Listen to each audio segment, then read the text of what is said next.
First, I use the horizontal line tag. It just draws a straight line on the page. Next, I use a heading tag. It displays the text of my calculator. I give it a class name so I can style it with CSS. Now, I create a div container. This div holds the full calculator body. Inside the container, I create another div called display. This is where the numbers and results will show. Next, I start adding the buttons. Each p tag arranges the buttons in rows. Each button represents a calculator key. The first row has %, on, and reset. The next rows contain the numbers from 1 to 9. After that, I add the operator buttons, like plus, minus, multiply, and divide. Then, I add the dot and off button. The last row contains 0, delete, and equal button. All these buttons will later work with JavaScript logic. And that is the HTML structure of the calculator. Simple and well organized.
First, the body style. I set the background color to ash. I remove all default margin and padding, so the page can align properly. Next is the head class. I center the text and change the text color. Now, the division class. This is the main calculator body. I give it a background color. I set the width and height. I move it from the left using margin. I add border and make the corners round. Next is the display screen. This is where numbers will show. I give it white background. I push it down and away from the left. I set the width and height. I add border and round the edges. I align the text to the right, like a real calculator. I add padding so the text is not tight. I increase the font size. I hide overflow and stop the text from going to another line. Now, the button style. All buttons have same width and height. They have border and round edges. Next are the P1 to P7 IDs. I use margin left to space the buttons properly, so everything looks neat. And that is the CSS styling. Simple and clean calculator design.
First, I select the display screen using an ID and I name it display.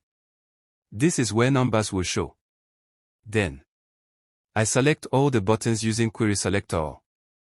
This allows JavaScript to listen when any button is clicked. Next, I create some variables. Isent checks if the calculator is on or off. Expression stores the full calculation in the background.